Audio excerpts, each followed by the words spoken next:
Welcome to Nolan Knows. It's time for the lightning round. First on the list in the lightning round, Washington, D.C. They can't legalize pot. It's part of the Cromnibus bill. As a libertarian, you know where I stand on legalizing marijuana. They ought to be able to do it.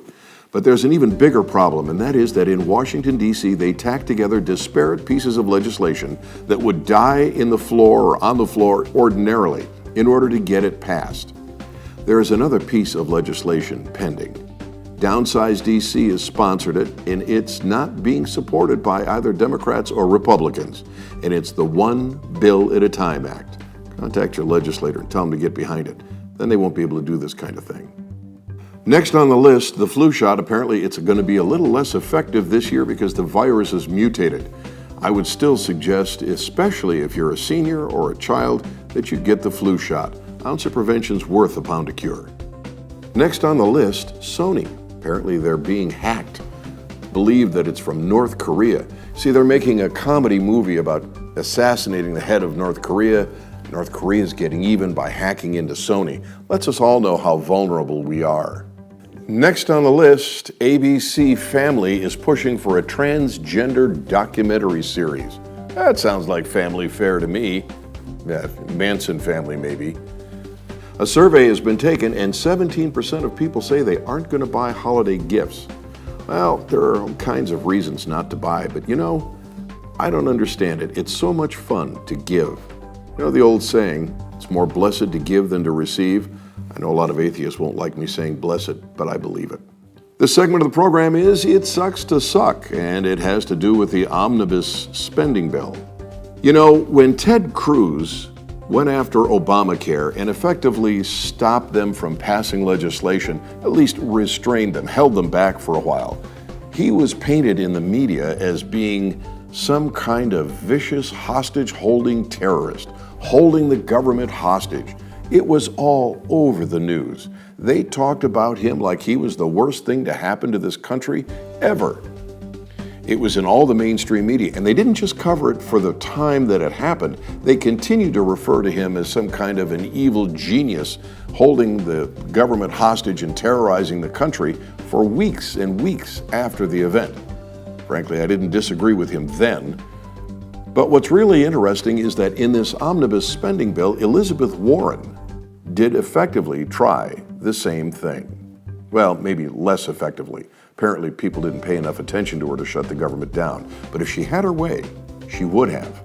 This was all over the Dodd-Frank bill, or as I call it, Dud-Flop. She didn't want them changing it. She didn't want them altering it. She wanted the Democrats to hold their ground and not pass this omnibus bill. I frankly wish she'd been successful, but she wasn't. But what's interesting is that unlike Ted Cruz, she wasn't vilified in the media. I've yet to find the mainstream media painting her as some kind of evildoer holding the federal government hostage. Ted Cruz, yes. Elizabeth Warren, not so much. Everybody went radio silent. In fact, if you heard anything at all about Elizabeth Warren and her position, it was what a great person she is and how she's standing up for the middle class, and she is just all kinds of accolades. But none of the accusations that you got with Ted Cruz.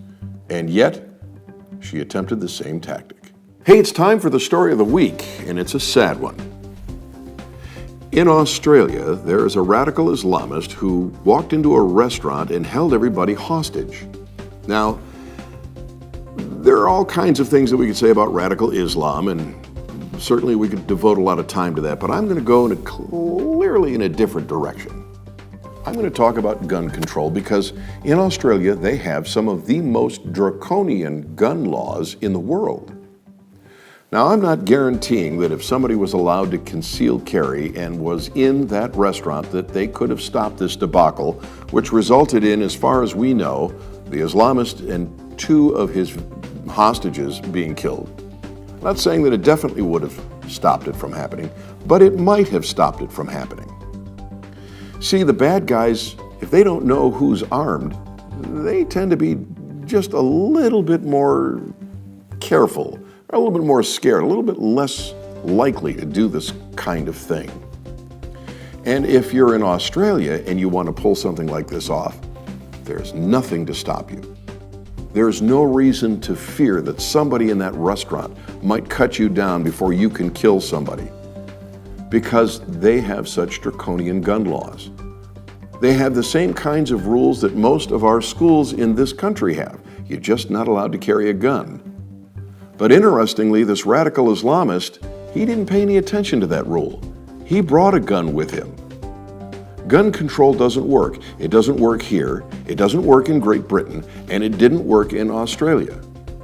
Once again, no guarantee.